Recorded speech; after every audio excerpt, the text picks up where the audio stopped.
ونصلي ونسلم على رسوله الكريم.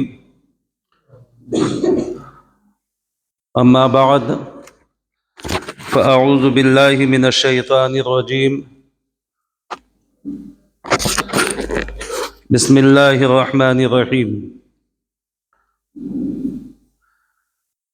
سبحان الذي أسرى بعبده ليلا من المسجد الحرام إلى المسجد الأقصى. صدق الله مولانا العظيم وصدق رسوله النبي الأمين الكريم. ونحن على ذلك لمن الشاهدين والشاكرين والحمد لله رب العالمين.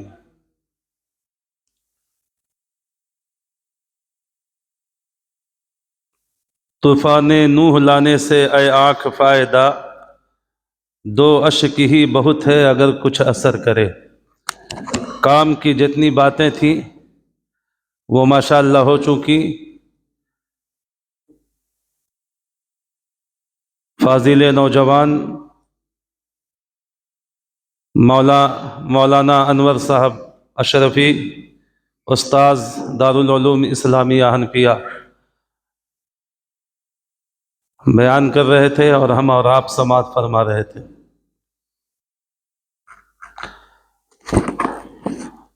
بہت ہی اچھے انداز میں، سلجھے ہوئے انداز میں معراج کے تعلق سے آپ نے بہترین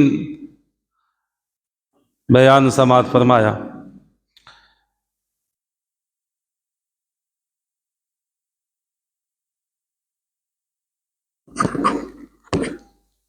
میں صرف آپ کے روبرو حاضر آیا ہوں کہ آج کی اس مقدس شب میں میں بھی اپنی حاضری دے لوں اور اس مقدس شب کے فیوز و برکات سے ہم بھی مالا مال ہو جائیں. آئیے جی لگا کر سب سے پہلے بارگاہ رسالت اور آل رسالت میں جھوم جھوم کر بآواز بلند درود پاک پڑھ لیں. اللہم صلی علی سیدنا و شفیعنا و حبیبنا و نبینا و مولانا محمد وعلی آل سیدنا و مولانا محمد کما تحب و ترضى بأن تصلی علیہ صلاة و سلاما علیک سیدی یا رسول اللہ یا حبیب اللہ یا نبی اللہ.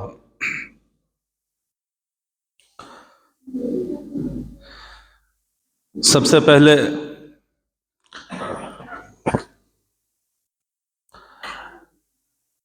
نعت پاک کے 2-3 اشعار سماعت فرما لیں.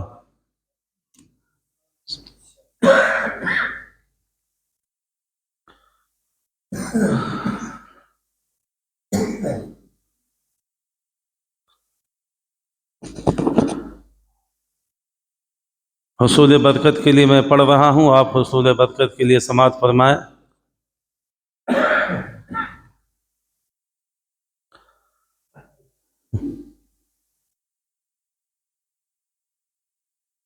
نعت پاک کا مطلع سماعت فرمائیں.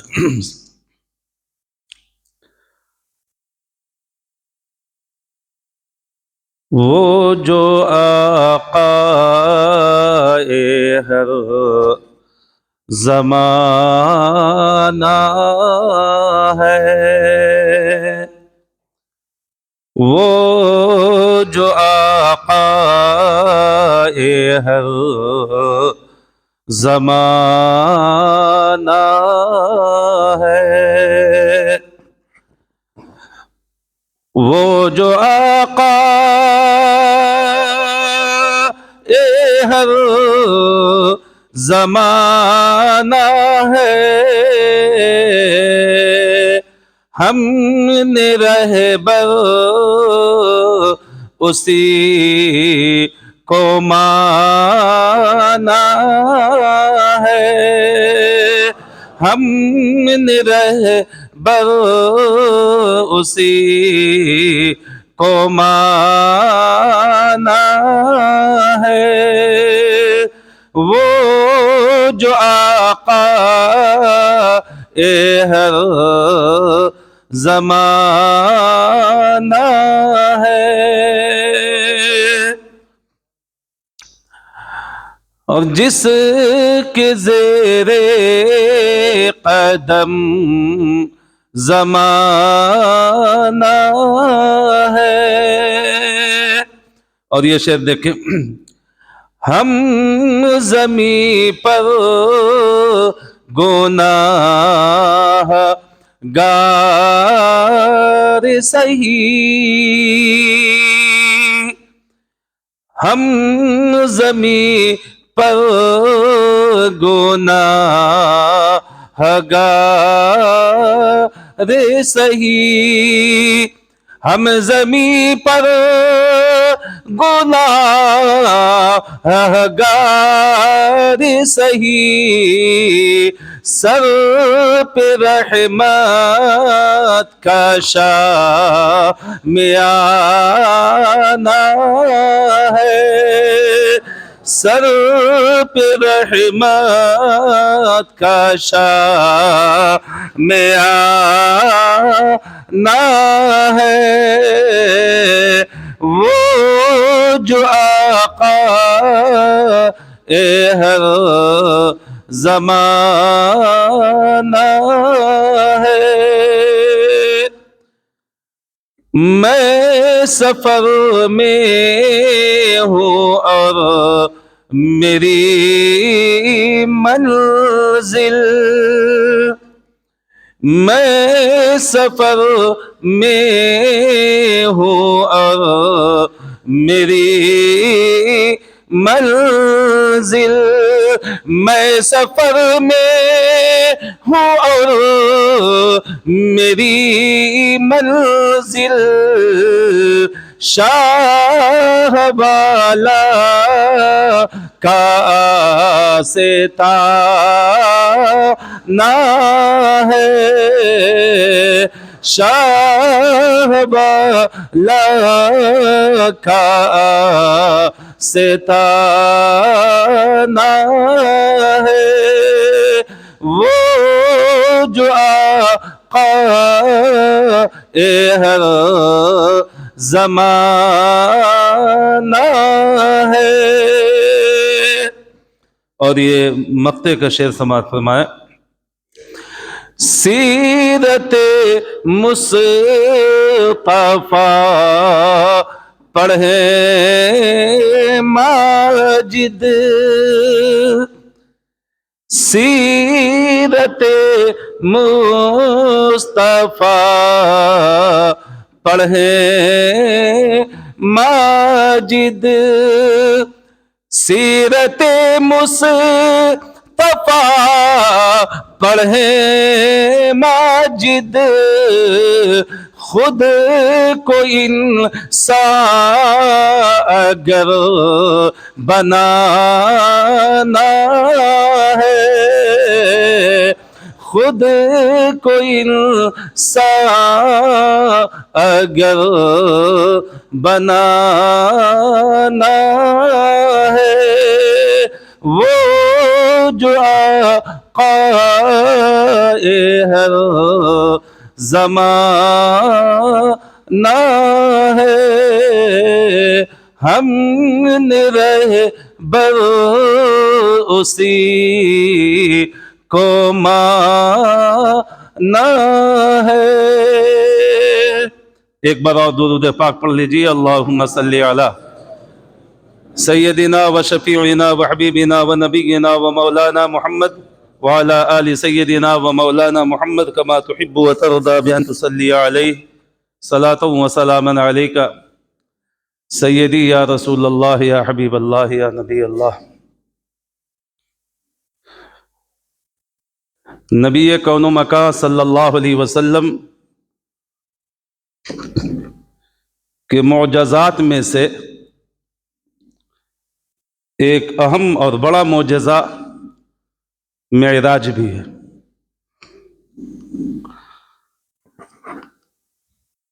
معراج کے تعلق سے ہمیشہ یہ اختلاف رہا، اکابرین میں بھی کہ یہ معراج رسول کریم صلی اللہ علیہ وسلم کو جسمانی ہوئی یا روحانی ہوئی، ہے نا؟ رسول کریم صلی اللہ علیہ وسلم کو یہ معراج سوتے میں ہوئی یا جگتے میں ہوئی؟ اس سے کتابیں بھری پڑی ہیں اور ایک بہت ہی لمبی بحث اس کے تعلق سے۔ رسول کریم صلی اللہ علیہ وسلم نے ماتھے کی آنکھوں سے اللہ کا دیدار کیا یا نہیں کیا، اس میں بھی اختلاف۔ رسول کریم صلی اللہ علیہ وسلم کو معراج کہاں ہوئی، کیسے ہوئی، کب ہوئی، ان ساری باتوں کو، لیکن میں سمجھتا ہوں کہ اگر صرف لفظ معراج ہے نا، معراج، تو یہ جو 5 حرف کا مجموعہ ہے، اگر اس پر غور و فکر کر لیا جائے تو یہ ہر سوال کا جو ہے یہ جواب ہے کہ رسول پاک کو یہ معراج سوتے میں ہوئی یا جگتے میں ہوئی، جسمانی ہوئی کہ روحانی ہوئی، کیسے ہوئی، کب ہوئی، دن میں ہوئی کہ رات میں ہوئی، ہے نا؟ لفظ معراج پر اگر غور کیا جائے تو لفظ معراج کی توضیح ہی ان تمام باتوں کا جواب دے رہی ہے۔ آپ کہیں گے کیسے؟ تو آپ دیکھیے، لفظ معراج کا پہلا لفظ ہے میم، ہے نا؟ میم اس بات کو بتا رہا ہے کہ یہ معراج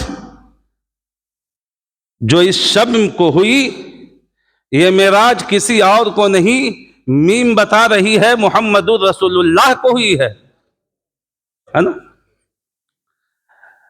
عین، میم کے بعد ایک لفظ ہے عین، ہے نا؟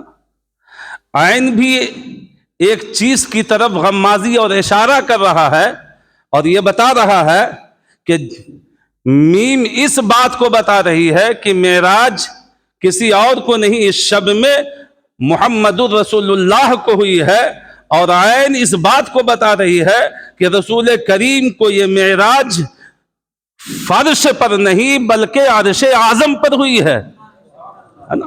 معراج، میم سے معراج محمد الرسول اللہ کو، اور عین بتا رہی ہے کہ فرش پہ نہیں بلکہ عرش اعظم پر ہوئی۔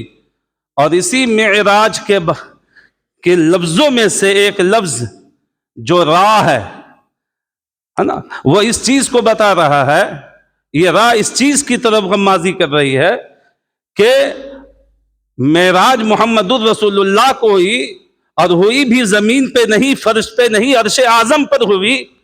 اور را اس بات کو بتا رہی ہے کہ رسول اللہ کو یہ معراج جو ہوئی ہے یہ دن میں نہیں بلکہ رات میں ہوئی ہے، رات میں ہوئی۔ اور معراج کا جو آخری حرف ہے، اس کے بعد را کے بعد جو الف ہے، وہ اس بات کی طرف اشارہ کر رہی ہے کہ یہ معراج جو رسول کریم کو ہوئی ہے وہ فرش پہ نہیں بلکہ عرش اعظم پر ہوئی ہے، اور یہ الف اس بات کو بتا رہی ہے کہ یہ معراج کہیں اور نہیں، اللہ تبارک و تعالیٰ کے قرب میں ہوئی ہے رسول کریم صلی اللہ علیہ وسلم کو یہ معراج۔ اور معراج کا جیم اس بات کو بتا رہا ہے، یہ لفظ اس بات کی طرف اشارہ کر رہا ہے کہ رسول کریم صلی اللہ علیہ وسلم کو یہ معراج سوتے ہوئے نہیں بلکہ جگتے ہوئے ہوئی ہے۔ تو اگر ہم معراج پر ہی اگر غور و فکر کر لیں تو یہ تمام حروف ہر ایک چیز کی طرف اشارہ کر رہے ہیں، اور یہ وضاحت بعض مورخین نے اور بعض مصنفین نے اپنی کتابوں میں لکھا۔ بہرحال میں بتاؤں کہ یہ اللہ کے رسول صلی اللہ علیہ وسلم کے معجزات میں سے ایک بہت بڑا معجزہ ہے۔ ابھی آپ نے مولانا انور صاحب سے سنا کہ مکۃ المکرمہ سے، مسجد حرام سے لے کر کے مسجد اقصیٰ تک اگر اتنے سفر کا اگر کوئی شخص انکار کرتا ہے رسول کریم صلی اللہ علیہ وسلم، تو وہ شخص کافر ہے۔ کیوں کافر؟ اس لیے ہے کہ اتنے سفر کے تعلق سے قرآن پاک میں اللہ رب العزت کا ارشاد پاک ہے۔ اللہ فرماتا ہے من المسجد الحرام الی المسجد الاقصیٰ، کہ مسجد حرام سے مسجد اقصیٰ تک، مسجد حرام سے مسجد اقصیٰ تک، یہ قرآن پاک سے ثابت ہے۔ لہٰذا اب اگر اتنے سفر کا رسول کریم صلی اللہ علیہ وسلم کا کوئی انکار کرتا ہے تو وہ شخص کافر ہے، چونکہ وہ قرآن کی آیت کا منکر ہے، اور قرآن کی آیت کا جو منکر ہوتا ہے وہ کافر ہوا کرتا ہے۔ اب اس کے بعد پھر جو رسول کریم صلی اللہ تعالیٰ علیہ وسلم کا وہاں سے پھر عرش اعظم کی طرف جانا، پہلے آسمان، دوسرے آسمان اور ساتوں آسمان کو پار کرتے ہوئے سدرۃ المنتہا تک پہنچنا، اور پھر وہاں سے پھر آگے کا سفر جسے ہم لامکاں کہتے ہیں، ہے نا؟ لامکاں کا معنی ہوتا ہے جگہ نہیں، لامکاں کوئی جگہ نہیں۔ اب یہ خود ہی عقل سے بالا تر بات ہے، جگہ بھی نہیں، لامکاں گئے۔ لامکاں گئے کا کیا مطلب ہوا؟ جب جگہ ہی نہیں گئے، لیکن چونکہ وہاں تک ہماری اور آپ کی رسائی نہیں، اس لیے اسے ہمارے اکابرین نے کہا لامکاں، ہے نا، کہ اللہ کے رسول صلی اللہ علیہ وسلم لامکاں تک۔ بہرحال یہ ایک بہت لمبی بحث ہے۔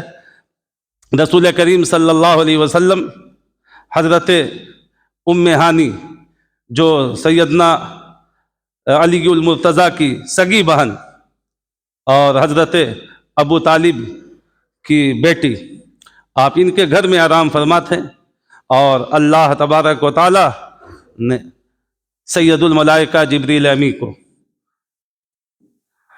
بھیجا۔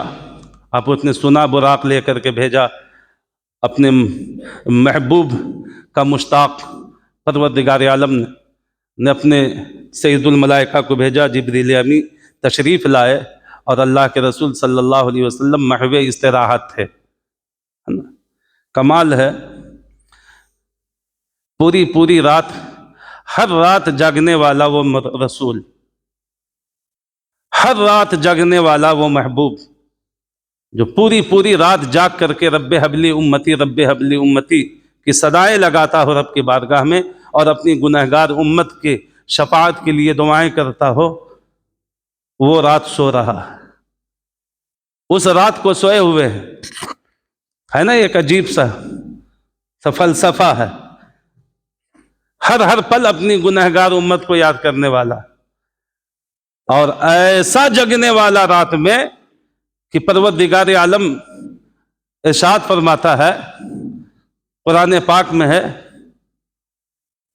نا، یا ایھا المزمل قم اللیل الا قلیلا نصفہ او انقص منہ قلیلا او زد علیہ ورتل القرآن ترتیلا۔ آپ دیکھیں وہ رسول جو پوری رات، ہے نا، قیام کی حالت میں اللہ رب العزت کی یاد میں محو ہو، پیر میں ورم آ جائے اور اللہ رب العزت کہے محبوب تھوڑا آرام تو کر لو، وہ محبوب جو پوری رات جا کر کے اپنی امت کی فکر کرتا ہو۔ ان کی امت میں ہم بھی ہیں، ان کی امت میں آپ سب بھی ہیں، ان کی امت میں سارے لوگ جو پورے اس آسمان کے نیچے اور زمین کے اوپر اولاد آدم رہ بس رہا ہے، یہ ساری امت محمدیہ ہیں، اور ان تمام امتوں کی فکر ہے محمد رسول اللہ کو۔ اپنے بستر پر ہے تو بھی اسی امت کی فکر ہے، غار ثور و غار حرا میں ہے تو اسی امت کی فکر ہے، جلوت و خلوت میں ہے تو اسی امت کی فکر ہے، ہر ٹائم اسی امت کی فکر ہے۔ الغرض یہ کہ جب نبی کریم صلی اللہ علیہ وسلم کو جب قبر انور میں جب لٹایا گیا، اور ایک صحابی جو سب سے لاسٹ میں قبر سے جب نکلے تھے، تو انہوں نے کہا کہ جب میں قبر سے نکل رہا تھا تو میں نے دیکھا کہ اللہ کے رسول صلی اللہ علیہ وسلم کا لب مبارک جو ہے وہ جنبش کر رہا ہے، ہل رہا ہے۔ تو مجھے ایسا لگا، وہ صحابی کہتے ہیں کہ مجھے ایسا لگا کہ آقا کچھ کہنا چاہ رہے ہیں، تو میں نے اپنے کان کو اور اپنی سماعت کو لب مصطفیٰ کے قریب کیا، اور اللہ کے رسول کے اس لب کے قریب جو لب مجھے ہلتا ہوا دکھا، دیکھیں مصطفیٰ کہہ کیا رہے ہیں۔ یہ قبر انور کی بات کر رہا ہوں، گنہگار امتو سنو۔ وہ صحابی کہہ رہے ہیں کہ جب میں نے اپنے سماعت کو رسول کریم صلی اللہ علیہ وسلم کے اس لب کے جب قریب کیا تو ایک ہی آواز میرے کان اور میری سماعت سے ٹکرائی کہ وہاں بھی وہ مصطفیٰ کے لب سے اگر کوئی آواز نکل رہی تھی تو وہ یہی نکل رہی تھی، رب حبل امتی، رب حبل امتی، اے پروردگار عالم میرے گنہگار امتوں کی بخشش فرما دے۔ یہ مصطفیٰ جو اپنے قبر انور میں بھی جو ہے اپنے ان گنہگار امت کو یاد کر رہا ہو۔ سوچئے ہم کیا کر رہے ہیں اپنے رسول کے لیے، ہمارا اور آپ کا جو ہے یہ افعال و کردار کیا ہے اپنے رسول کے لیے۔ اور رسول جو کھلے لفظوں میں یہ فرما رہا ہے کہ الصلاۃ قرۃ عینی، نماز میرے آنکھوں کی ٹھنڈک ہے، اور یہی امت جس کی ہر ساعت، ہر آن، ہر گھڑی رسول کو فکر رہی، آج وہی امت جو ہے رسول کی ٹھنڈک کو چھینے ہوئے ہے۔ رسول کریم صلی اللہ علیہ وسلم کی آنکھوں کی ٹھنڈک ہے نماز، مصطفیٰ خود فرما رہے ہیں، یہ بھی نہیں کہ کسی اور نے کہا ہو، بلکہ آقا خود فرما رہے ہیں کہ میرے آنکھوں کی ٹھنڈک ہے۔ اور آج ہم رسول کی ٹھنڈک کو چھین کر کے بھی جو ہے رسول کی شفاعت کے امیدوار ہیں، رسول کی جنت کے امیدوار بنے ہوئے ہیں۔ یہ کیسا فلسفہ ہے، یہ کیسی حکمت ہے۔ آپ اگر کسی شخص کو اپنے ہاں کسی نوکری پر رکھو پیسے کے لیے، وہ تھوڑا سا خالی آپ کے اس میں آنا کانی کر دے تو آپ اس کی تنخواہیں کاٹ لو، آپ اس کا کھانا بند کر دو۔ اور وہ رسول جس نے ہر وقت ہمیں اور آپ کو یاد کیا، اور کل قیامت کے دن بھی یاد رکھیے۔ آج جو یہاں چلا رہے ہیں بہت، میرا دامن پکڑ لو، میرا دامن پکڑ لو، میرے پیچھے آ جاؤ، اور یوں کرو یوں کرو، وہاں بھی جو ہے نا اسی رسول ہاشمی کو سب تلاش کریں گے، اور کسی کو کوئی تلاش نہیں کرے گا۔ بہرحال یہ ایک الگ سی بحث ہے، لیکن میں یہ بتانا چاہ رہا ہوں دوستو کہ یہ مقدس شب ہے جو رسول کے صدقے میں ہمیں اور آپ کو ملی ہے نا، رسول کے توسل سے ہمیں اور آپ کو ملی ہے۔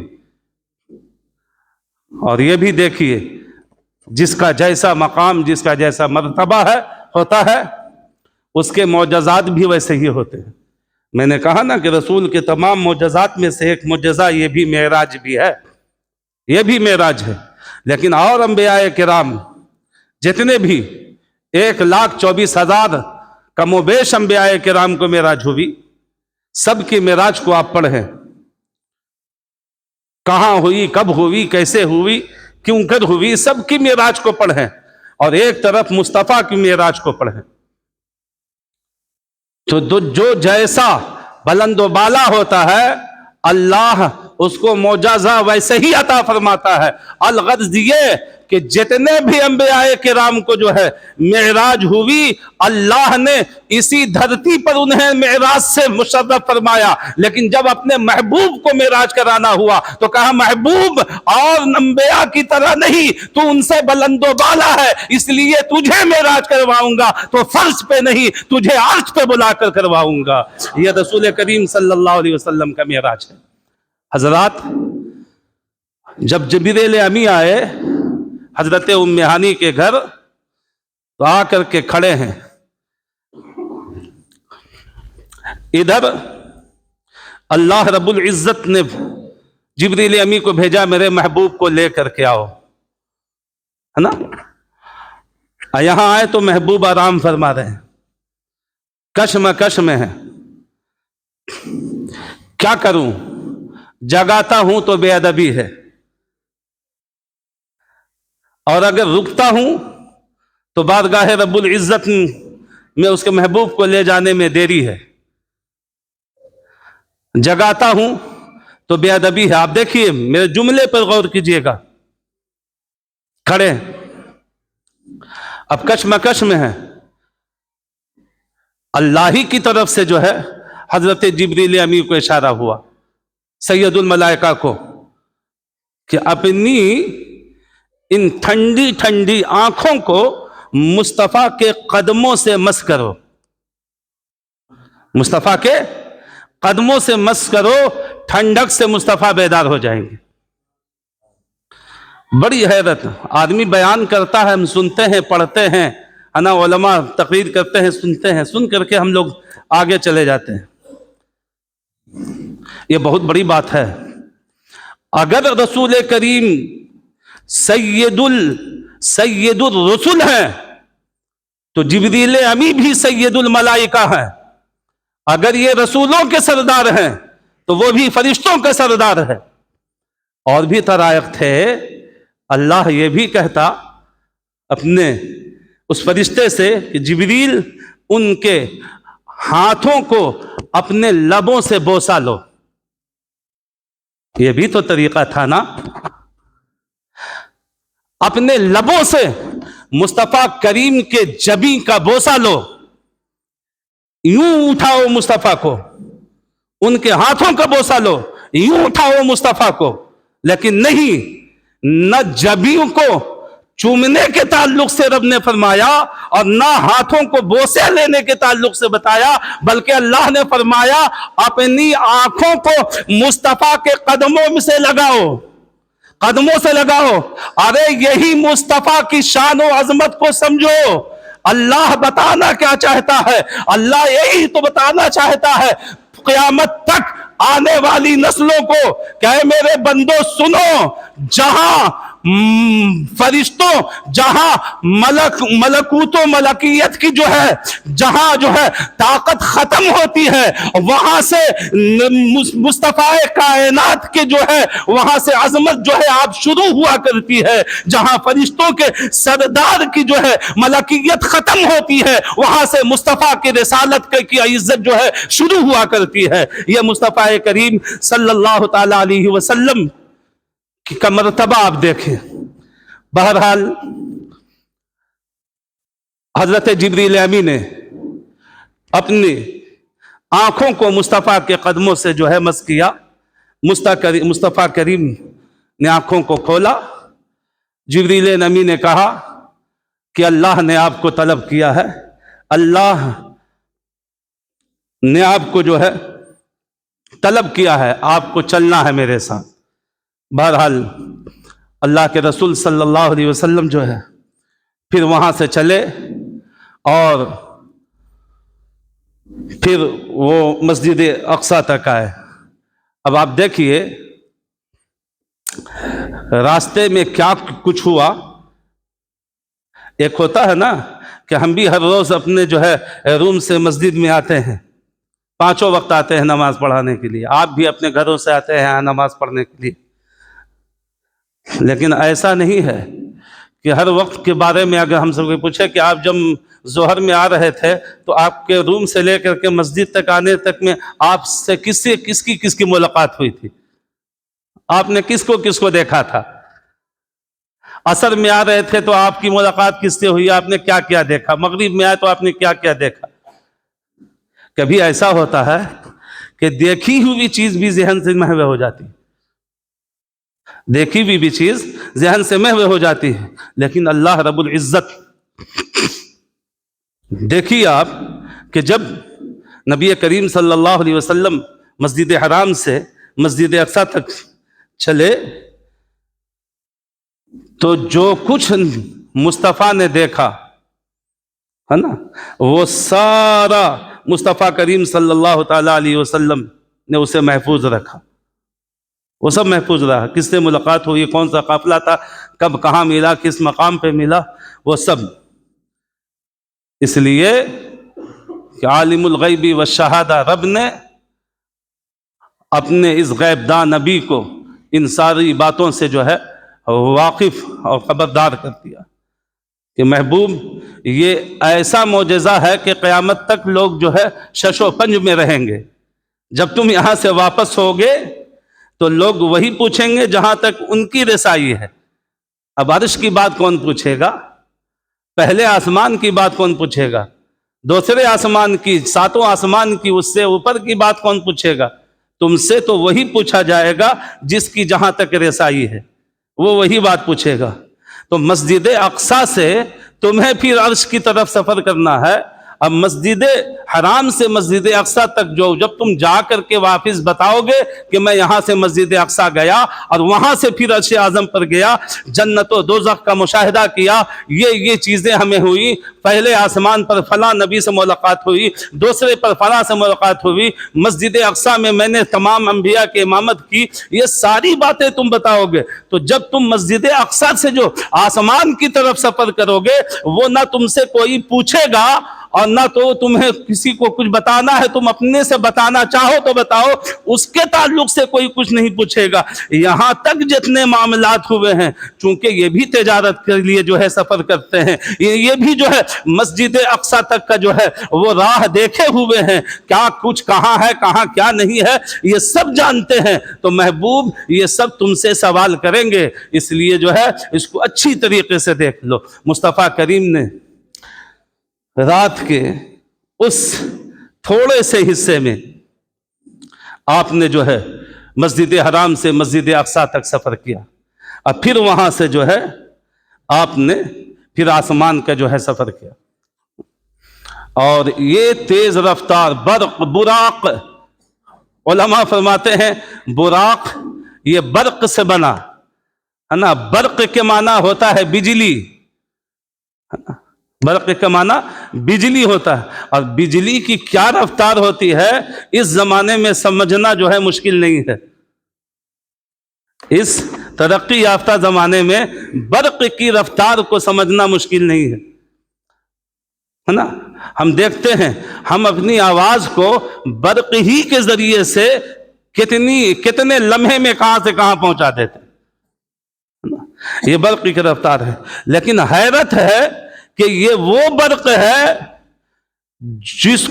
جو اللہ نے اپنے بندوں کو جو ہے عقل سلیم عطا فرمائی، تو بندوں نے اس برق کو تیار کیا ہے. لیکن وہ برق جس برق سے براق بنا ہے اور جس براق کو دے کر کے اللہ نے بھیجا تھا، وہ براق کسی بندے کا بنایا ہوا نہیں، بلکہ وہ براق اللہ رب العزت کا پیدا کیا ہوا تھا. اس براق کی رفتار میں اور اس کی طاقت و قوت میں کتنی طاقت و قوت ہوگی اس کا ہم اندازہ بھی نہیں لگا سکتے ہیں. اسی براق کے ذریعے سے اللہ کے رسول صلی اللہ علیہ وسلم کو سفر کرایا گیا.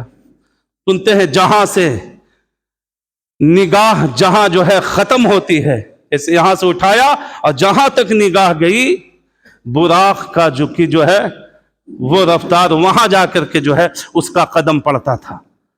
یہ اس کے رفتار کا عالم تھا. بعض مورخین بھی عجیب ہیں، وہ کہتے ہیں کہ یہ جو دیکھ رہے ہو جہاز، یہ راکٹ، یہ ہوائی جہاز، یہ ساری چیزیں جو ہیں یہ سب اسلامی تاریخوں کو پڑھنے کے بعد جو ہے یہ چیزیں وجود میں آئی ہیں اور انسانوں نے ان چیزوں کو تیار کیا. اب دیکھا ہوگا کہ جہاز جو ہے وہ اچانک نہیں ہوا میں پرواز کرتی، بلکہ اس کے لیے رن وے چاہیے. کچھ دور تک وہ جو ہے دوڑتا ہے، اور دوڑنے کے بعد جب اسپیڈ پکڑتا ہے پھر وہ آسمانوں کی طرف رواں دواں ہوتا ہے نا. مورخین کہتے ہیں کہ اس بنانے والے نے جو ہے یہ سبق جو ہے معراج سے حاصل کیا. جب اللہ کے رسول صلی اللہ علیہ وسلم کو آسمان کی طرف پرواز کرنا تھا تو اس نے پڑھا کہ اللہ نے جو ہے اس براق کو لے کر کے بھیجا تھا، اور براق ڈائریکٹ اٹھا نہیں بلکہ براق نے پہلے رن وے کا استعمال کیا، اور مسجد حرام سے لے کر کے مسجد اقصیٰ تک اس کا رن وے تھا، اور وہاں کے بعد اس نے جو ہے آسمانی سفر کا جو ہے وہ کام شروع کیا ہے. اسی انداز کو دیکھتے ہوئے بنانے والے نے ان ہوائی جہازوں کو بنایا ہے. سمجھ؟ اس طریقے کے اور حقیقت بھی یہی ہے، جتنی بھی چیزیں آ رہی ہیں، ہم نے تو قرآن کو صرف خالی جو ہے یاسین پڑھ کر کے کسی کو دم کرنے کے لیے ہم نے قرآن کو جو ہے اپنے گھروں میں سجا رکھا ہے. ہم نے سورہ فاتحہ پڑھ کر کے جو ہے مریضوں پر جو ہے جھاڑ پھونک کرنے کے لیے ہم نے قرآن کو جو ہے اپنے گھروں میں سجا رکھا ہے. لیکن اس کے جو فوائد ہیں، اس کا فائدہ اگر کما حق ہوا، اگر کوئی اگر اس سے کوئی فائدہ اگر کوئی حاصل کر رہا ہے تو یہ اغیار ہیں. وہ قرآن کو جو پڑھ رہے ہیں وہ اس لیے پڑھ رہے ہیں، انہیں پتا ہے کہ اللہ کی یہ وہ مقدس کتاب ہے جس میں اللہ نے ساری چیزوں کا بیان جو ہے اس میں رکھا ہے. تو وہ قرآن کو پڑھتے ہیں ایسے جو ہے چیزوں کے ایجاد کے لیے. لیکن ایک تو ہم قرآن پڑھنا نہیں جانتے ہیں، اور اگر سیکھ لیا تو ہم سمجھتے ہیں کہ بس یہ خالی دم کرنے کے لیے ہے. کوئی مر جائے تو 40واں 30واں 10واں 20واں کرنے کے لیے ہے. کسی کے موت کا وقت آ جائے تو سورہ یاسین اور سورہ ملک پڑھنے کے لیے ہے. ہم نے قرآن کو صرف اس لیے بنا رکھا ہے. لیکن یاد رکھیے، جتنی چیزیں اس کائنات میں ہمیں اور آپ کو دستیاب ہیں یا دستیاب ہو رہی ہیں، یہ سارا کرشمہ قرآن کا ہے. یہ سارا کرشمہ. بہرحال دوستو، میں یہ بتانا چاہتا ہوں کہ یہ مقدس رات جس میں اللہ تبارک و تعالیٰ نے اپنے محبوب کو معراج بخشی. اللہ کے رسول کی معراج کیا ہے؟ وہ معراج آخر کیا ہے؟ کیا رسول کریم صلی اللہ علیہ وسلم کا مکہ سے مسجد اقصیٰ تک، مسجد حرام سے مسجد اقصیٰ تک جانا ہی مصطفیٰ کی معراج ہے؟ یا مصطفیٰ کائنات کا تمام انبیاء کرام کی امامت فرما دینا، کیا یہ مصطفیٰ کی معراج ہے؟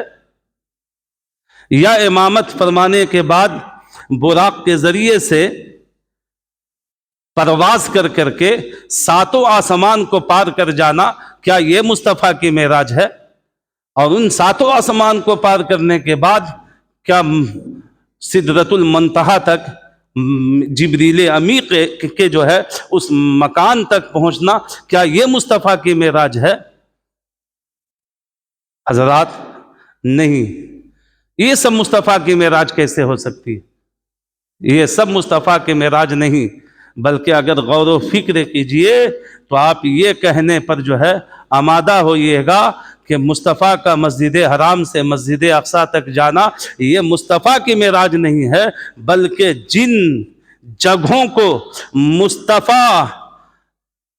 مصطفیٰ کریم صلی اللہ تعالی علیہ وسلم کے قدموں کو جن جگہوں نے بوسہ لیا ہے وہ ان جگہوں کی معراج ہے. اس لیے مصطفیٰ کریم کا مسجد اقصیٰ، مسجد حرام سے مسجد اقصیٰ تک جانا، اور جن جگہوں نے مصطفیٰ کریم کے قدموں کا بوسہ لیا ہے یہ مصطفیٰ کی معراج نہیں ہے، بلکہ یہ ان جگہوں کی معراج ہے. اگر مصطفیٰ کریم مسجد حرام سے مسجد اقصیٰ پہنچے ہیں تو مسجد اقصیٰ کی معراج ہے، مصطفیٰ کی معراج نہیں ہے. اور مصطفیٰ کریم نے جو 1,24,000 کم و بیش انبیاء کرام کی جو امامت فرمائی ہے، اس امامت فرمانے کی بنیاد پر مصطفیٰ کی معراج نہیں ہے. یہ تو کہا جا سکتا ہے کہ یہ ان جو ہے انبیاء کرام کی معراج ہے جنہوں نے مصطفیٰ کی اقتداء میں نماز ادا فرمائی ہے. یہ ان انبیاء کی جو ہے معراج ہو سکتی ہے، مصطفیٰ کی معراج نہیں. اور پھر جو ہے مصطفیٰ کریم کا 7 آسمان کو پار کر جانا ہے نا، ہر آسمان پر انبیاء سے ملاقات، اور پھر ان آسمانوں کو پار کرنا، یہ سب مصطفیٰ کی معراج نہیں، بلکہ یہ سب ان جگہوں کی معراج ہے جہاں جہاں مصطفیٰ تشریف لے گئے. جہاں جہاں مصطفیٰ تشریف لے گئے.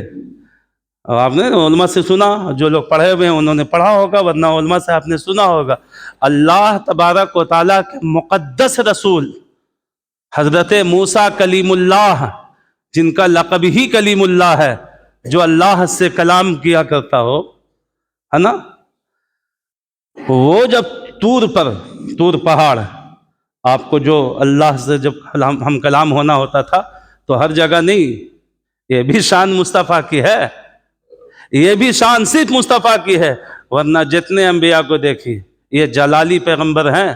حضرت موسیٰ کلیم اللہ اتنے جلالی ہیں کہ آپ کہتے ہیں انی، کیا کہتے ہیں؟ ربی ارینی، نا، کہ اللہ، اے رب مجھے تو اپنا جلوہ دکھا، تو اپنا دیدار کرا، ہے نا، میں تجھے دیکھنا چاہتا ہوں۔ تو اللہ فرماتا ہے لن ترانی، کہ اے موسیٰ تو مجھے نہیں دیکھ سکتا۔ تب حضرت موسیٰ کہتے ہیں میں کیوں نہیں دیکھ سکتا؟ جب مزید ہوئے تو اللہ رب العزت نے پھر طور پر بلایا، اور طور پر بلانے کے بعد صرف ہلکی سی جھلک قرآن فرماتا ہے وَخَرَّ مُوسَىٰ صَعِقًا، کہ جیسے ہی ہلکی سی جھلک، صرف تجلی رب العالمین کی تھوڑی سی تجلی جب جو ہے کوہ طور پر پڑی تو اس کی چمک کی تاب حضرت موسیٰ نہ لا سکے اور وہ بیہوش ہو کر کے گر گئے۔ فَلَمَّا أَفَاقَ قَالَ سُبْحَانَكَ تُبْتُ إِلَيْكَ، جب آپ کو افاقہ ہوا، آپ جب بیہوشی سے اٹھے تو فرمایا سبحانک، اے اللہ واقعی پاکی تیری ہی لیے ہے نا، میں تو مزید ہو گیا تھا تو آپ دیکھ نہیں سکے۔ اور بہرحال کچھ بھی کرنا ہو،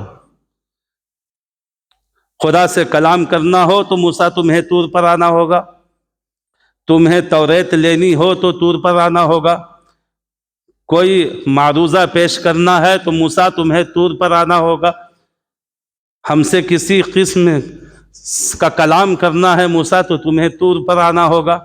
اور جاتے تھے، ہے نا، اور جب طور پر جاتے تو وہاں حکم ہوتا فَخْلَعْ نَعْلَيْكَ إِنَّكَ بِالْوَادِ الْمُقَدَّسِ طُوًى، اللہ فرماتا موسیٰ فَخْلَعْ نَعْلَيْكَ، ہے نا، موسیٰ اپنے نالین کو اتار دو، اپنے نالین کو اتار دو۔ تو حضرت موسیٰ کو کچھ لینا ہو، بات کرنا ہو، عرض و معروض پیش کرنا ہو تو اس کے لیے طور پر بلایا جا رہا ہے، اور طور پر بھی جانے سے پہلے اس جگہ کا خیال کہ موسیٰ جوتا اتارو، یہ وہ مقدس جگہ ہے، جوتا اتارنا ہوگا۔ لیکن دیکھیے رسول کریم صلی اللہ تعالی علیہ وسلم، محبوب ہے تم مصطفیٰ ہو، محبوب وہ کلیم ہے لیکن تم حبیب ہو، اسے کچھ لینا ہوگا تو طور پر آنا ہوگا، مجھ سے کلام کرنا ہوگا تو طور پہ آنا ہوگا، عرض و معروض پیش کرنا ہوگا تو طور پہ آنا ہوگا۔ لیکن اے میرے محبوب، تمہیں کہیں آنے جانے کی ضرورت نہیں، تم اپنے بیوی کے بستر پر ہوگے، قرآن وہاں اتار دوں گا۔ یہ اللہ تبارک و تعالیٰ فرماتا ہے، یہ ہمارے اور آپ کے آقا کی شان ہے۔ آپ سمجھ رہے ہیں؟ تم حجرہ عائشہ میں ہوگے تو وہاں بھی قرآن اترے گا، تم جہاں رہو گے وہاں قرآن اترے گا، تمہیں کہیں جانے کی ضرورت نہیں۔ یہ تو معراج کی ایک الگ شان دکھانی تھی، سمجھا؟ ہر نبی سے ہٹ کر کے جو ہے ایک امتیازی معراج محبوب کو کرانی تھی، اس لیے محبوب تم عرش اعظم پر آؤ۔ اور جب آئے تو اللہ کے رسول صلی اللہ علیہ وسلم سے نالین اتارنے کو نہیں کہا گیا۔ یہاں طور پہ جائے تو حضرت موسیٰ سے کہا جا رہا ہے فَخْلَعْ نَعْلَيْكَ، اور وہاں عرش اعظم پہ جب مصطفیٰ گئے تو کہا نہیں، تمہیں اتارنے کی ضرورت نہیں ہے، یہ تو عرش اعظم بڑی خوش نصیب ہے جو تمہارے نالین کا بوسہ لے رہا ہے۔ یہ مصطفیٰ کی شان ہے، آپ سمجھ رہے؟ ارے ہم اور آپ کیا سمجھیں گے اپنے آقا کو؟ ہم کیا سمجھ سکتے ہیں ان کی شان کو؟ اس لیے ہم کہہ رہے ہیں بڑا فضل اور احسان فرمایا اللہ نے کہ اللہ نے ہمیں اور آپ کو اپنے محبوب کی امت میں پیدا فرمایا۔ قدر کیجئے، قدر کریں، قدر ہے نا۔ مصطفیٰ کریم صلی اللہ علیہ وسلم فرماتے ہیں، اچھا جب آقا تشریف لے گئے بہت سارے مشاہدات ہوئے، جنت انت سب کو دکھایا گیا، سب کچھ ہوا، اور معراج اصل میں یہی ہوئی ہے نا۔ دنا فتدلا فکان قاب قوسین او ادنا، اتنے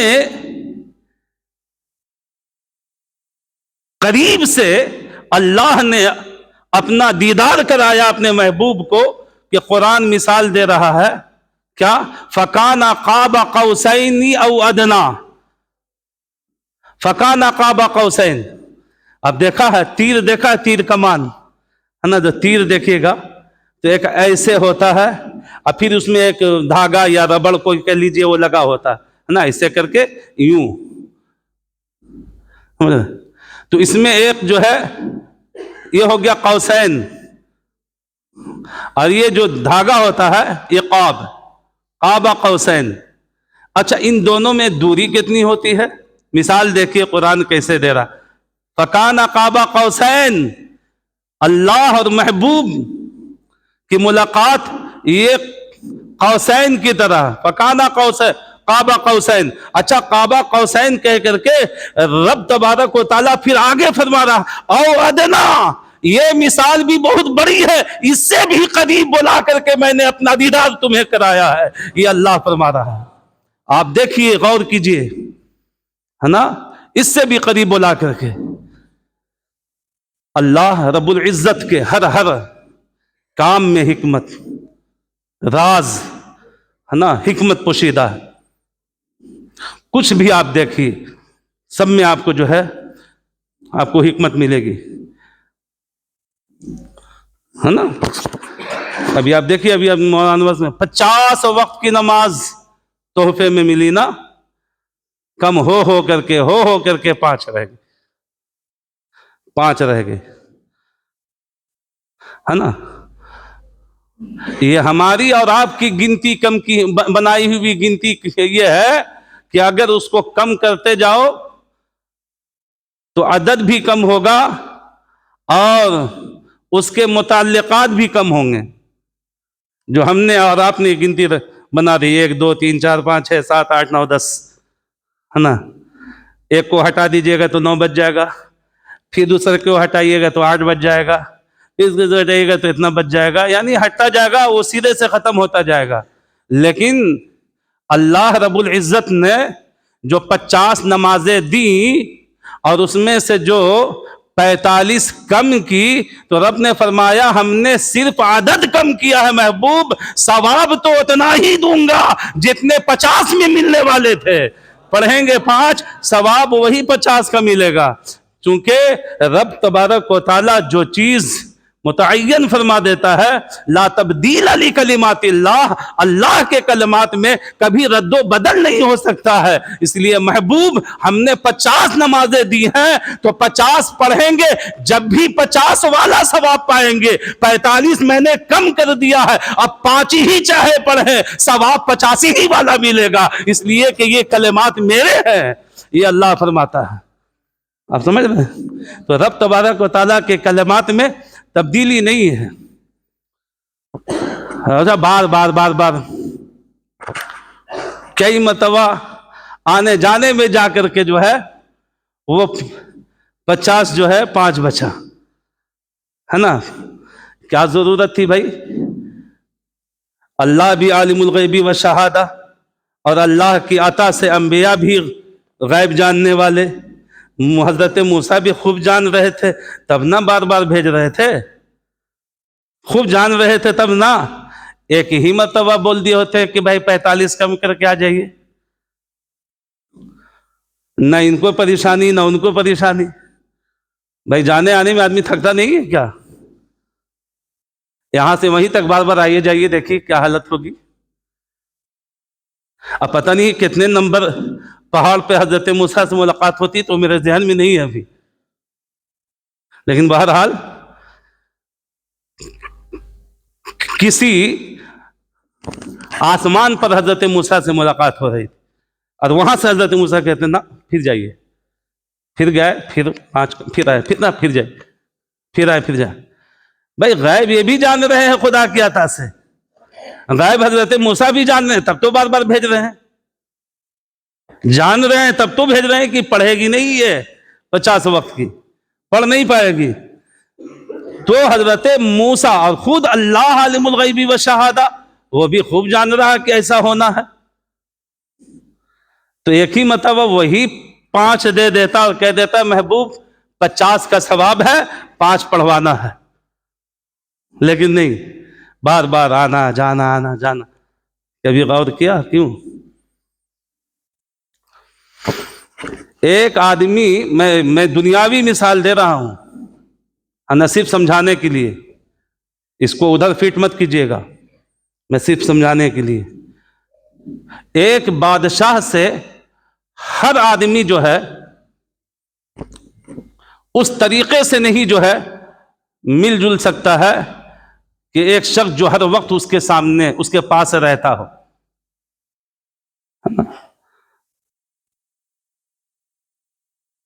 آدمی سہم جاتا ہے، ڈرتا ہے کہ بھائی وقت کا بادشاہ ہے، پتہ نہیں کیسا مزاج ہے، کب سر قلم کرنے کا حکم نہ دے، ایسا نہ کہ جو ہے نا کوئی جو ہے ایسی بے ادبی ہے، گستاخی ہو جائے بادشاہ کے شان میں کہ کہیں کچھ لینے کے بجائے کہیں جو ہے جان دینی نہ پڑ جائے، تو وہ بیچارہ ڈرتا ہے آنے جانے میں، ہے نا۔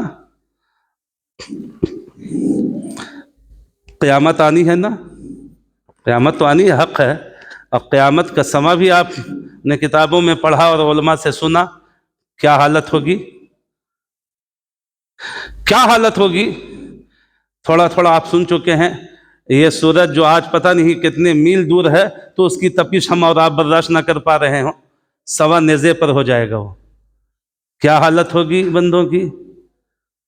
جو ابھی یہ زمین جو ابھی مٹی والی ہے، یہ مئی جون میں اتنے اوپر دھوپ کی تپش سے اتنی گرم ہو جاتی ہے کہ ننگے پیر ہم اور آپ چل نہیں پاتے ہیں۔ یہ زمین مٹی کی نہیں رہے گی، تانبے کی ہو جائے گی۔ سورج 1.25 نیزے پر ہوگا اور زمین تانبے کی ہوگی، تو بغیر تانبے کے زمین تھی اور 1.25 نیزے پر سورج تھا بھی نہیں، بہت دور تھا، تو گرمی کا یہ عالم تھا کہ ہمارے پیر میں چھالے پڑ جاتے ہیں مئی جون میں۔ تو قیامت میں حالت یہ ہوگی کہ یہ زمین مٹی مٹی نہیں رہے گی، تانبا ہو جائے، اور سورج اتنے دور پر نہیں، 1.25 نیزے پر ہو جائے گا، ہے نا۔ تو ابھی یہ کیا حالت ہوگی بندے کی، اتنے دور پر سورج رہے تو دماغ کے گدے کھول جاتے ہیں، اپنا نزدیک ہوگا تو دماغ کا کیا عالم ہوگا، اتنے دور پر سورج ہے، اپنی گرمی سے زمین پر پیر رکھیں تو پھولا پڑ جائے، 1.25 نیزے پر ہوگا اور زمین نہیں تانبا ہو جائے گی، تو کتنی گرم ہوگی زمین۔ انسان اپنے ہی پسینے میں ڈوبا ہوا ہوگا، حالت خراب ہوگی، سب کے ہاتھ میں اس کے نامہ اعمال ہوں گے، اور سب دیکھ رہے ہوں گے، سب پہچان رہے ہوں گے، سب پڑھ رہے ہوں گے جو کچھ دنیا میں کیا ہے، سب کچھ ہے۔ رب کی بارگاہ میں پیشی بھی ہونی ہے، پل سے رات بھی پار کرنا ہے، یہ سارے مناظر ہیں، سب کچھ کرنا ہے، حساب و کتاب ہے، میزان قائم ہوگا، عدل ہوگا، انصاف ہوگا، سب کو اپنے اپنے حساب دینے ہیں، نیکیاں کسی کی کم ہوں گی، اس نیکیوں کو بھی پورا کرنا ہے، یہ سب سنے ہوئے ہیں، ہے نا، یہ سب قرآن و حدیث میں ہے کہ ایسا ایسا ہونا ہے۔ اور یہ بھی ہم نے قرآن پڑھا، اللہ پورے جلال میں ہوگا، اللہ پورے جلال میں ہوگا، جلال ہے نا۔ اللہ رب العزت کہ کتنی صفتیں ہیں، پڑھا ہے نا قرآن میں، هو اللہ الملک القدوس السلام المؤمن المہیمن العزیز الجبار المتکبر، یہ سب اللہ کے صفات ہیں، انہی صفات میں سے ایک صفت جلال ہے.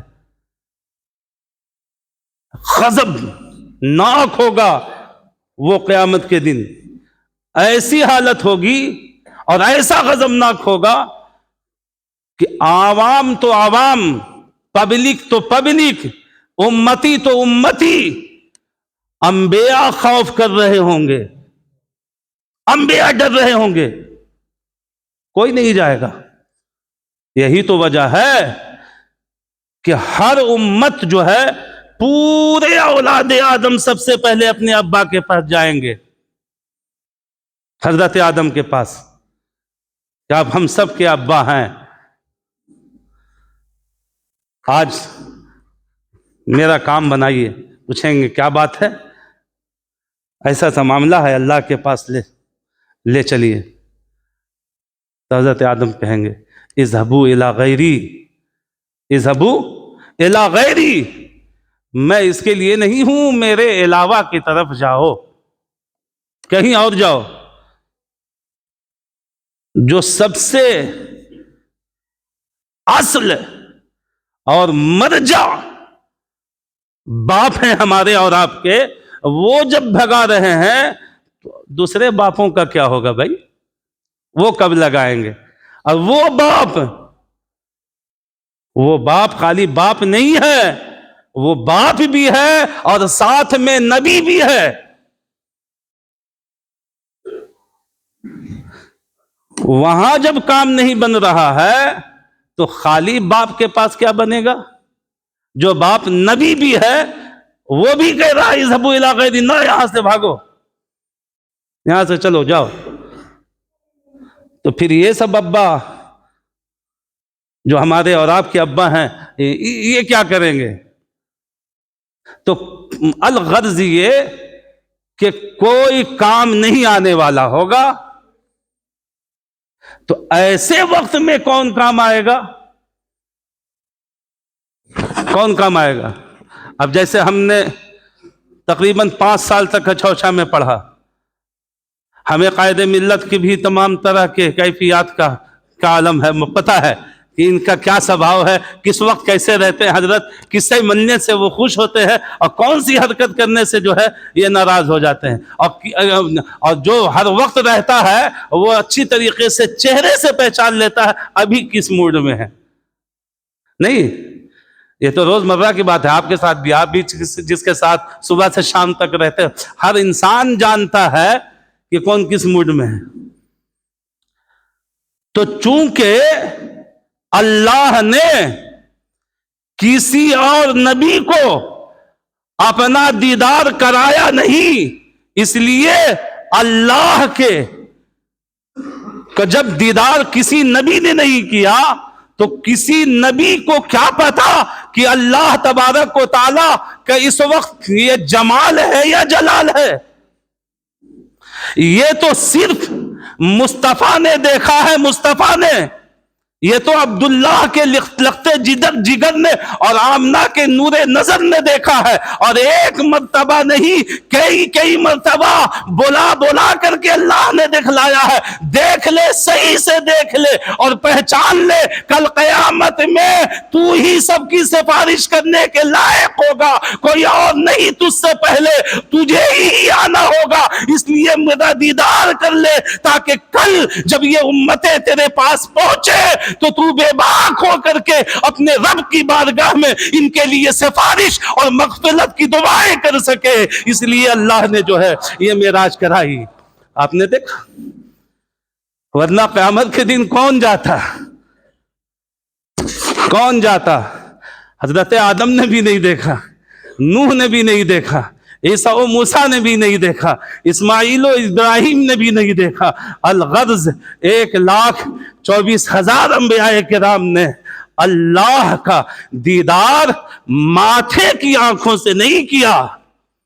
یہ صرف شرف اللہ نے اپنے محبوب کو بخشا ہے، اور بخشا بھی اس میں حکمت یہی ہے کہ کل ان گناہگاروں کا کیا ہوگا، ہر جگہ سے بھگائے جائیں گے۔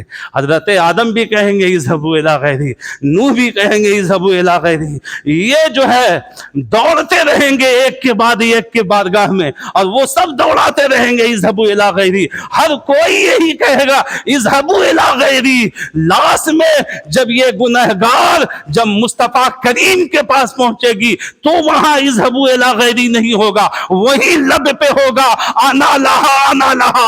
ارے ہم ہی تو اسی لیے ہے، بہت دیر آیا ہے، ہاں میں ہی ہوں مصطفیٰ، اسی کام کے لیے ہوں، آج میں ہی تیری شفاعت کرنے والا ہوں۔ یہ مصطفیٰ کی بولی ہوگی، یہ ہوں گے مصطفیٰ، اور یہ ہے مصطفیٰ کائنات۔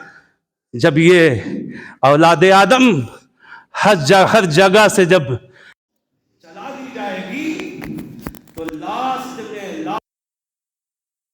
حضرت عیسیٰ کے پاس جب آئیں گی یہ امت، تب حضرت عیسیٰ تھوڑی سی بولی بدلیں گے، وہاں بھی کام نہیں بنے گا لیکن بولی تھوڑی سی بدل جائے گی۔ سب اذهبوا الی غیری کہہ رہے تھے، میرے علاوہ کی طرف جاؤ، میرے غیر کی طرف جاؤ، میرے سوا کی طرف جاؤ، لیکن جب لاسٹ میں حضرت عیسیٰ کے پاس جائیں گے تو یہ اذهبوا الی غیری نہیں کہیں گے، یہ ڈائریکٹ کہیں گے اذهبوا الی محمد صلی اللہ تعالی علیہ وسلم، اذهبوا الی غیری نہیں۔ اب یہ ڈائریکٹ کہہ دیں گے اذهبوا الی محمد، اس لیے کہ وہ جان رہے ہیں کہ اب محمد کے بعد کوئی ہے ہی نہیں ہے، میرے بعد محمد الرسول اللہ ہے، اور محمد الرسول اللہ کے بعد جو ہے نبوت کا دروازہ بند ہو چکا ہے، اور یہی محمد الرسول اللہ ہی ہے۔ اس لیے اذهبوا الی غیری کیا کہنا، انہیں ڈائریکٹ نام ہی بتا دو اور بارگاہ بتا دو۔ اس لیے حضرت عیسیٰ کہیں گے اذهبوا الی محمد صلی اللہ علیہ وسلم، اگر خیر چاہتے ہو تو محمد الرسول اللہ صلی اللہ علیہ وسلم کے دامن سے وابستہ ہو جاؤ۔ پھر یہ سارے لوگ جو ہے محمد رسول اللہ صلی اللہ علیہ وسلم کی بارگاہ میں جائیں تو وہاں مصطفیٰ پہلے ہی سے یہ کہہ رہے ہوں گے انا لہا انا لہا، آجا آجا میں ہی اسے کے لیے ہوں، آجا میں ہی اس لیے ہوں۔ یہ مصطفیٰ کریم کی بولی ہوگی۔ لیکن تعجب ہے، ایک چیز سوچنے والی ہے نا، بڑی غور و فکر کرنے والی، وہ کیا؟ وہ یہ کہ انبیاء کو اللہ نے غیب عطا فرمایا ہے نا، غیب جانتے ہیں تمام نبی، تو جب اتنے نفسا نفسی کے عالم میں کتنی پریشان ہوگی یہ امت، پسینے سے شرابور ہوگی، دھوپ کی تپش ہوگی، زمین تانبے کی ہوگی، اس کی گرمی ہوگی، پسینے سے ڈوبے ہوئے ہوں گے، نفسا کا عالم ہوگا، پریشان حال ہوگی یہ امت۔ ایسے عالم میں سب سے پہلے حضرت آدم کے پاس، اپنے باپ کے پاس جائے گی، تو حضرت آدم علیہ السلام یہ کہیں گے اذهبوا الی غیری۔ کم سے کم اتنا تو ہوتا ہی ہے کہ اگر ہمارے ہاں اور آپ کے یہاں بھی کوئی مانگنے والا سائل فقیر آتا ہے، اگر کچھ نہیں بھی ہوتا ہے تو اتنا ہم کہہ دیتے ہیں بھائی معاف کر دیجئے گا، آگے چلے جائیے، معاف کر دیجئے گا، ہے نا، اتنا تو کہتے ہیں۔ وہ نبی ہیں، ہمارے اور آپ کے ابا ہیں، ان سے دونوں رشتہ ہے۔ آپ دیکھیے اب یہ جب گئی تو چلو بھائی، اگر وہاں کام نہیں بن پا رہا تھا تو آپ نبی ہیں، حضرت آدم نبی ہیں، اور نبی کہتے کس کو ہیں؟ النبی یجات، نبی وہ ہوتا ہے جس کی دعا رب کی بارگاہ میں قبول ہوتی ہے۔ تو اگر آپ کچھ نہ بھی کر سکتے تھے تو کم سے کم یہ پریشان حال آپ کی اولادیں آپ کے پاس گئی تھی، تو کم سے کم آپ نبی ہیں، آپ ہاتھ اٹھا کر کے دعا ہی کر دیتے۔ دعا بھی نہیں کیا حضرت آدم نے، ڈائریکٹ کہا اذهبوا الی غیری، چلو جاؤ یہاں سے، کسی اور کے پاس جاؤ، یہاں تو کچھ نہیں۔ تو بھائی ذہن یہ کہتا ہے نا کہ یار بھائی عجیب معاملہ ہے، آپ نبی ہیں، کم سے کم دعا تو کر ہی سکتے تھے. تو یہ تو محبت اور رحمت کے خلاف بات نظر آتی ہے. یہ تو محبت نہیں ہے بھائی. اگر کچھ نہیں بھی ہو تو کم سے کم محبتاً کم سے کم آپ دعا ہی تو کم سے کم کر دیجیے، جاؤ اللہ تیرا بھلا کرے. کچھ بھی نہیں، ڈائریکٹ جاؤ یہاں سے. عجیب بات ہے. اچھا، یہی طرز اور یہی رویہ اور یہی طریقہ تمام انبیاء نے اختیار کیا. حالانکہ سب نبی ہیں، سبوں نے یہی طریقہ اختیار کیا. سبوں نے.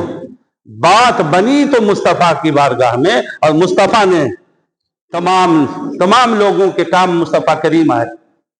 آخر ایسا کیوں؟ بات تو نبی وہ بھی تھے، نبی یہ بھی نبی. 1,24,000 انبیاء کرام سب نبی ہیں. ہر جگہ کام بن جاتا، صرف دعا کی ضرورت تھی، دعا کر دیتے کام بن گیا تھا. لیکن نبی ہے نبی. لیکن نہیں، سب نے یہی کہا. کیوں جانتے ہیں؟ اس میں بھی بڑی حکمت اور راز ہے. راز کیا ہے؟ اس لیے کہ اس دنیا میں ہر طریقے کے لوگ ہیں. مصطفیٰ کو یہ اختیار نہیں ہے، مصطفیٰ کو یہ نہیں ہے، مصطفیٰ کو یہ نہیں، مصطفیٰ یہ نہیں جانتے ہیں، مصطفیٰ کو یہ طاقت نہیں ہے، مصطفیٰ کو یہ ایسا نہیں ہے، ان سے وسیلہ مت تلاش کرو، ان سے وسیلہ مت مانگو، ان سے ایسا مت کرو، ان سے ویسا مت کرو. سب بتنے والے ہیں، ہے نا؟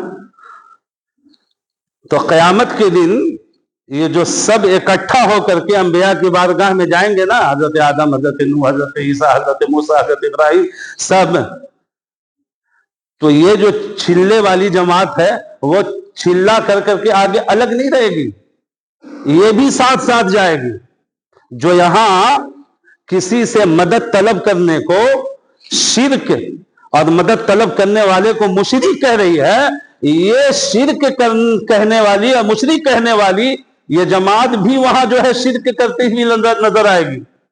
یہ بھی جائیں گے. ان سے وہاں پوچھا جائے کہ پوری دنیا تو شرک شرک کہتا رہا، مشرک مشرک کی صدائیں لگاتا رہا، اب یہاں بھی تو شرک شرک، اب یہاں تو خود مشرک والا کام کر رہا، تو وہاں بھی یہ چکر لگاتے رہیں گے. اور کچھ دیگر انبیاء کی امتیں ہوں گی.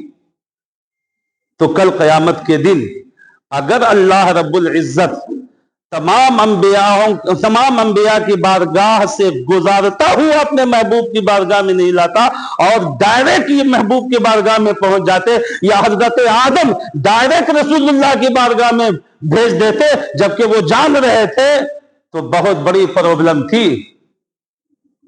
ہو سکتا ہے کہ ایک صرف حضرت عیسیٰ اور حضرت موسیٰ کا ماننے والا ہے نا، وہ یہ کہہ سکتا تھا کہ چلو ہم جو ہے حضرت عیسیٰ کی بارگاہ میں نہیں گئے، تب نہ کام نہیں بنا، جاتے تو بن جاتا، ہے نا، جاتے تو بن جاتا. ان سب کے زبان کو بند کرنے کے لیے اللہ نے، اور ان تمام خرافات مزاج والوں کے زبان پر تالا لگانے کے لیے، اور ان کو یہ دکھانے کے لیے، دیکھ جس کو تو یہاں شرک شرک کہتا تھا، جس کی بنیاد پر جو ہے لوگوں کو مشرک کہا کرتا تھا، اور جس کے تعلق سے تو یہ کہا کرتا تھا کہ مصطفیٰ کسی اختیار کا جو ہے کی طاقت نہیں رکھتے، ان کے پاس کوئی طاقت نہیں، یہ مختار نہیں ہے، انہیں کسی قسم کا کوئی اختیار نہیں ہے. دیکھ میرا محبوب کتنا بڑا مختار ہے، آدم سے لے کر کے عیسیٰ تک جہاں کسی کا کام نہیں بنتا ہے وہاں مصطفیٰ اس کا کام بنایا کرتے ہیں. اس لیے جو ہے اللہ نے ہر جگہ پہلے جو ہے بھیجوایا، اور لاش میں مصطفیٰ تک ہے.